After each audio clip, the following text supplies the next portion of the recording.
Baik, kita lanjutkan dengan distribusi berikutnya adalah distribusi multinomial. Jadi ini mirip distribusi binomial, cuma kata-kata B diganti dengan multi. B itu 2, berarti kalau multi bisa lebih dari 2. Jadi kalau ada binomial hanya ada 2 outcome, sukses dan gagal, ini bisa banyak outcome. Nah, jadi outcome-nya bisa outcome E1, E2 sampai dengan EK. Masing-masing probabilitasnya P1, P2 sampai dengan PK. Tapi di sini dari satu percobaan ke percobaan yang lain, P1, P2, dan seterusnya sampai PK tidak berubah. Nah, jumlah variabel X1, X2 sampai dengan XK adalah X1 itu outcome ke-1 muncul sebanyak X1 kali, outcome E2 muncul sebanyak X2 kali, dan seterusnya.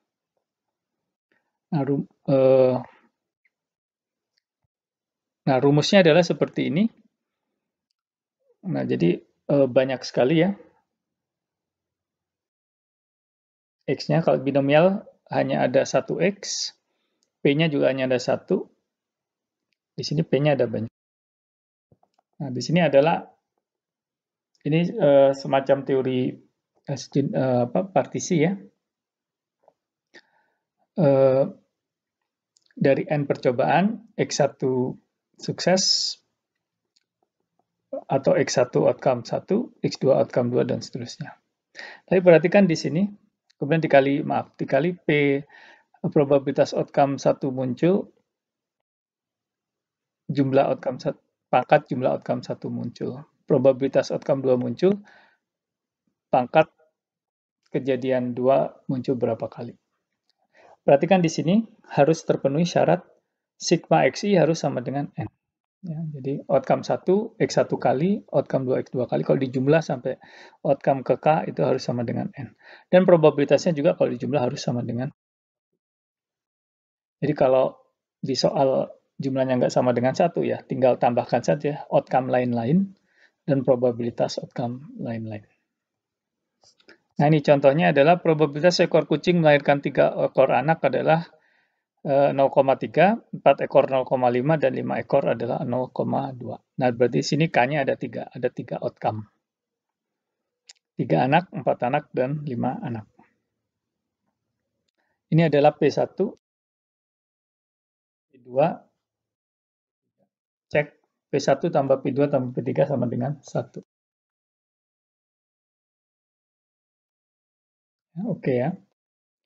Nah, kemudian di suatu kompleks perumahan terdapat 7 ekor kucing yang sedang hamil. Berapa probabilitas 5 diantaranya melahirkan 4 ekor anak, 1 3 anak, dan 1 lainnya 5 anak. Nah, berarti kita bisa, saya langsung hitung di rumus ya.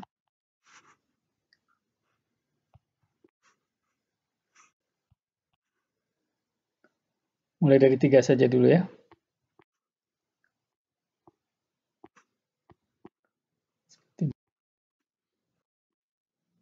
Jadi 0,3 pangkat 1.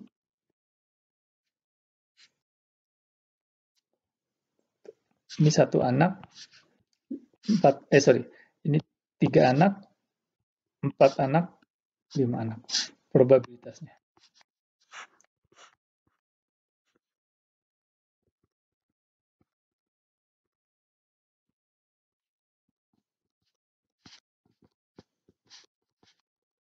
Nanti silakan dihitung sendiri. Oke, nah itu dari keluarga binomial. Nah, ciri khas, saya ulangi lagi, ciri khasnya adalah ada N percobaan dan probabilitasnya tidak berubah dari satu percobaan ke percobaan yang lain. Nah, sekarang bagaimana kalau percobaannya berubah? Contohnya tadi kalau ingat di video pertama adalah terkait dengan kalau kita mengambil kartu dengan tanpa pengembalian. Berarti probabilitasnya berubah, berarti dia tidak memenuhi proses Bernoulli. Nah, ini contohnya kalau kita mengambil sampel dari sebuah peti misalkan ya, lot sekaligus 5. Nah, artinya kan tanpa pengembalian, diambil sekaligus 5. Nah, di sini banyak dipakai untuk proses sampling ya, di pabrik atau di tempat lain. Kita mengambil N kecil sekaligus ya. Nah, ini mengikuti eksperimen hipergeometrik. Karakteristiknya adalah sebuah sampel random berukuran n kecil ya. Jadi kita ambil sampel berukuran n kecil tanpa pengembalian, sekaligus diambil 5 dari n besar item di populasinya. K dari n besar item dapat diklasifikasikan sebagai sukses. Jadi di populasinya itu ada K sukses, dan berarti sisanya n-K adalah gagal. Nah, jumlah sukses yang terjadi dalam sebuah eksperimen hipergeometrik, nah dari n kecil tadi, jumlah suksesnya berapa? Itu disebut sebagai variabel random hipergeometrik. Jadi X-nya di sini adalah jumlah sukses dalam n kecil. Jumlah sukses dalam n kecil. Dan distribusinya akan mengikuti distribusi hipergeometrik dengan PMF sebagai berikut. Ya, jadi X jumlah sukses di sampel, N kecil, N besar ukuran populasi, N kecil ukuran sampel, K adalah jumlah sukses di N besar di populasinya. Nah, berarti cara mengambil N kecil sampel itu adalah N kombinasi N kecil. Oke, sekali lagi, simbol ini sebenarnya sama dengan C. Nah, jadi cara mengambil N kecil dari N besar itu adalah N besar kombinasi N kecil. Ini semestanya. Nah, sekarang cara mengambil sukses di sampel. Jadi sukses di sampel itu ada X. Ya, cara mengambil X sukses dari K sukses di populasi. Berarti di populasinya ada K sukses, terambil X di sampel. Nah, jadi cara memilih X dari K sukses yang ada di populasi. Nah, berarti sisanya yang gagal adalah N-K di sampel yang ini gagal di populasi.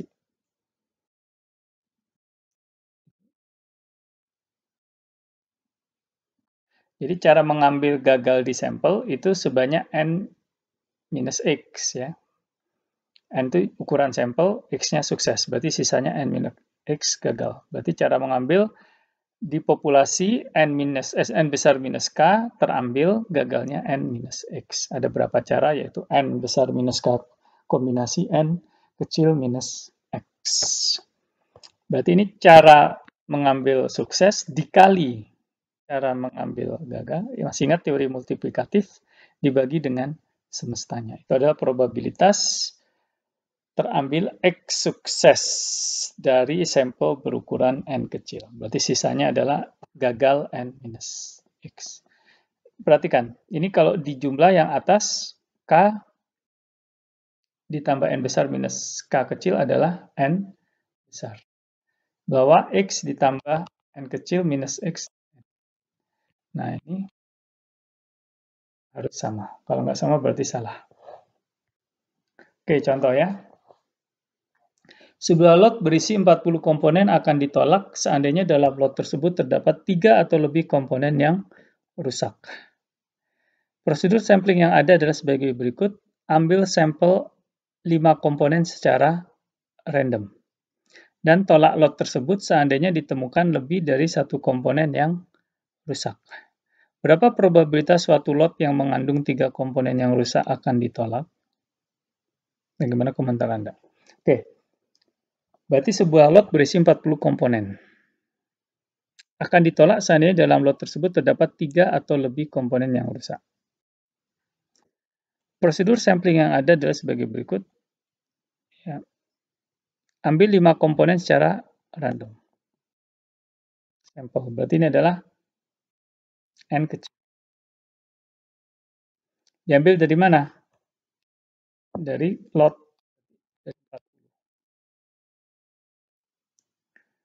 Tolak lot tersebut seandainya ditemukan lebih dari satu komponen. Ya. Berarti tolak jika X, atau dengan kata lain terima jika. Nah, berapa probabilitas suatu lot yang mengandung 3 komponen rusak? Suatu lot mengandung 3 komponen rusak. Ini tidak lain adalah Jadi di 40 lot tersebut, dan di atas 40, 3 diantaranya rusak, akan ditolak. Jadi jika benar-benar ada 3, berapa probabilitas lot tersebut ditolak? Oke, berarti tadi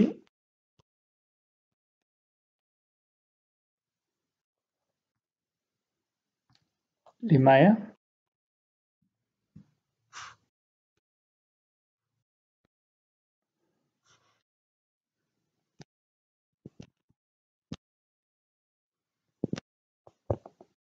Jadi probabilitas lot diterima kalau apa? 1 atau kurang. Berarti sama dengan atau, kalau atau berarti dijumlah. Nah, probabilitas X0 itu berapa? Nah, semestanya dari 40 diambil 5. Nah, kalau X-nya 0, dari populasinya ada 3, dari lot tersebut ada 3 cacat ya, terambil 0. Nah, berarti sisanya ada 37 yang baik, terambil 5-5-nya baik. Coba cek. Ya, sama ya. Nah, di sini pasti caranya sama. Dari 40 diambil 5 sebagai sampel. Nah, cuma di sini satunya cacat, dari 3 terambil 1. Berarti sisanya dari yang baik terambil 2. Terambil 4.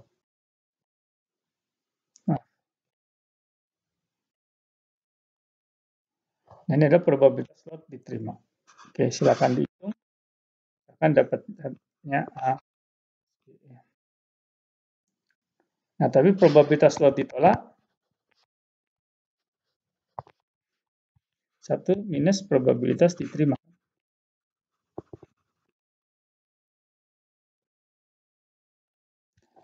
Nah, komentar Anda bagaimana? Kalau ternyata probabilitas ditolak 1 minus C-nya kecil, nah berarti prosedur ini jelek. Kan tadinya inginnya kalau cacatnya 3 ditolak. Di lot itu ada 3 ditolak. Nah, kenyataannya di lot itu ada 3. Probabilitas yang terambil 0 atau 1 atau lot itu diterima adalah 1 minus probabilitas diterima C. Probabilitas ditolak 1 minus C. Jika probabilitas ditolaknya sangat kecil atau cukup kecil, nah berarti prosedur itu jelek. Tapi seandainya kalau probabilitas ditolaknya besar, berarti prosedur itu bagus. Di lotnya ada 3 yang cacat, probabilitas ditolaknya besar, bagus. Tapi kalau probabilitas ditolaknya kecil, maka prosedur itu jelek. Nah, ini tinggal masukkan rumus rataan dari distribusi hipergeometrik. Dan ini variansinya ya. Kalau distribusi standar berarti akar dari sigma. Nah, ini ada kegunaan dari distribusi binomial untuk mendekati hipergeometri. Nah, kalau N-nya cukup kecil dibandingkan N besar, jadi kalau sampel sangat kecil dibandingkan populasinya, nah kondisi item dalam populasi akan kecil perubahannya, ya, sehingga K dibagi N besar dapat dianggap sebagai konstan. Ya. Jadi meskipun tanpa pengembalian, probabilitas terambilnya bisa kita anggap konstan. Nah, dalam hal ini K per N besar dapat dianggap sebagai parameter P pada distribusi binomial. Karena K per N kira-kira konstan. Ya. Sebagai contoh, ukuran sampelnya 5, ya, misalkan, pada populasi 1000.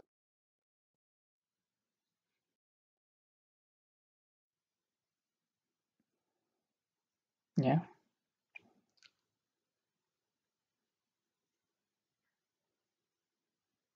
K-nya let's say 10.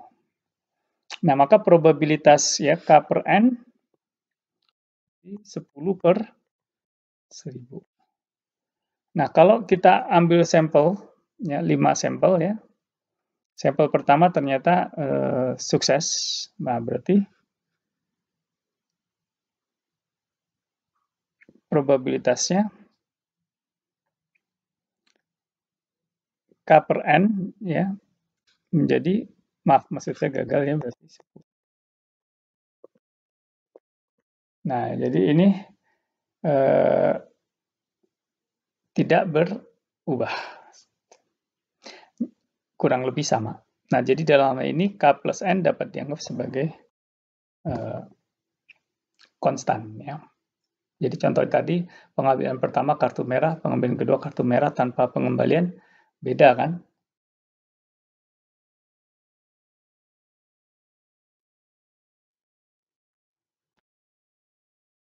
Nah, 26/52 dibanding 25/51, nah itu lumayan ya digitnya. Tetapi kalau 10/1000 dengan 10/999 itu bedanya sangat sedikit. Nah, tapi apa kecil perbedaan itu kalau berapa? Ini ada rule of thumb, jika n kecil dibagi n besar kurang dari 0,05. Nah, jadi kalau di sini contohnya 5.000 gitu kan. Jadi sangat kecil. Jadi kita bisa menganggap eh, X ya, jumlah sukses terambil itu mengikuti binomial. Nah, ini contohnya ya. Sebuah pabrik komponen menyatakan dari 5.000 produk yang diproduksi dalam satu batch, terdapat 1.000 produk yang tidak sempurna. Ya. Jadi satu batch ukurannya 5.000. 1.000 diantaranya tidak sempurna. Nah, ini N besar. Jika seorang membeli 10 produk, nah, N kecil, secara random, berapa probabilitas tepat 3 produk yang dibelinya tidak sempurna? Berarti X. Jadi kita sebenarnya harus menghitung, kalau kita, ini kan hipergeometri, mengambil 10 tidak dikembalikan lagi kan. Ya. Berarti ini harusnya ngitungnya.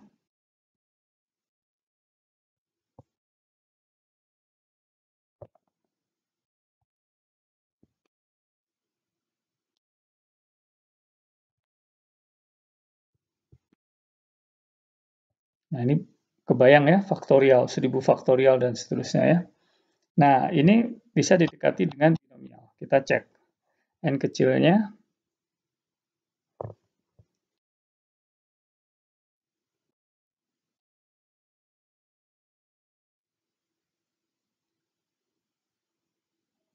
nol koma nol nol dua ya. Sangat kecil ya. Jadi kita bisa menggunakan binomial dengan probabilitas ya.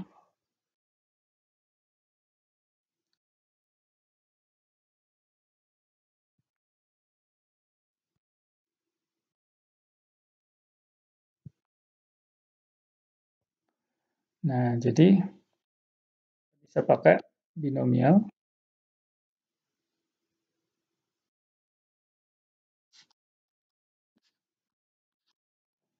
Oke. Nanti dicek ya, dihitung ini sama dengan berapa. Ini sama dengan, perbedaannya pasti sangat kecil. Oke. Berikutnya adalah hipergeometri multivariat. Nah, tadi kalau hipergeometri hanya ada sukses dan gagal. Nah, jadi mirip di sini ada K outcome ya. Nah, jadi mirip ya. Jadi ada A1 elemen ya di populasinya, di sampelnya ada X1. Ada A2 elemen 2 di populasinya, di sampelnya terambil X2 dan seterusnya. Jadi ini cara mengambil N sampel dari N besar populasi. Sekali lagi, kalau dijumlah harus sama dengan N kecil, ukuran sampelnya. A-nya kalau dijumlah harus sama dengan populasinya. Oke, sebagai contoh ya. Suatu log mie instan terdiri atas 15 bungkus mie instan dari 3 jenis merek yang akan digunakan dalam suatu penelitian tentang gizi. Jadi ada di satu dus mungkin ada 15 bungkus. 15 bungkus itu ada 3 jenis merek. Ya. Nah, dari 15 itu 3A, 5B, berarti sisanya 7C. Ya. Jadi kalau dijumlah 15. Tentukan probabilitas sebuah sampel berukuran 4, ya, berarti N kecil, terdiri atas satu merek A, 2 merek B, sama dengan 2, dan 1 merek C. Kalau dijumlah 4. Ya. Nah, berarti ini kita ada 3 outcome, A, B, C, dan diambil sekaligus kan, 4 nggak dikembalikan lagi, berarti kita tidak bisa pakai multinomial, tetapi pakai hipergeometri multivariat. Berarti dari total cara mengambil 4 dulu ya, itu semestanya. Dari 15, mie diambil 4, ada berapa cara? Peduli merek, ya. 15 kombinasi 4. Nah, yang terambil A, itu 1 dari 3. 3 kombinasi 1, B-nya dari 5 terambil 2, berarti 5 kombinasi 2. C-nya berarti dari 7 terambil 1. Perhatikan, ini kalau dijumlah harus sama dengan 15. Kalau dijumlah harus sama dengan 4.